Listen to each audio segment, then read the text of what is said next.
पिंपरी चिंचवडमधील विठ्ठलनगर वसाहतमध्ये आग, 20 वाहनांचे नुकसान। पिंपरी चिंचवड शहरातील नेहरू नगरमधील विठ्ठलनगर वसाहत इथे एका घराला आग लागली। ही घटना रविवारी दिनांक 24 रोजी मध्यरात्री घडली आहे। यामध्ये 20 वाहनांचं नुकसान झालंय, तसेच घरातील साहित्य जळून खाक झालंय।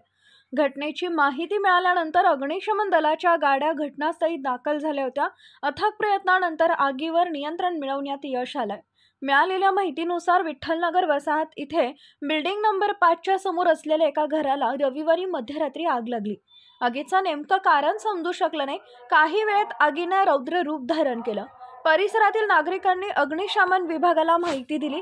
घटनेची माहिती मिळताच मुख्य अग्निशमन केंद्राचा बंब घटनास्थळी दाखल झाला। जवानांनी आगीवर नियंत्रण मिळवले। घराच्या आजूबाजूला पार्क केलेल्या 20 वाहनांना आगीच्या झळा पोहोचल्या। यामध्ये वाहनांचं मोठ्या प्रमाणात नुकसान झाले असून वाहने जळून खाक झाली आहेत। सदर घटनेत कोणतीही जीवितहानी झाली नाही किंवा जखमींबाबत अद्याप माहिती मिळू शकली नाही।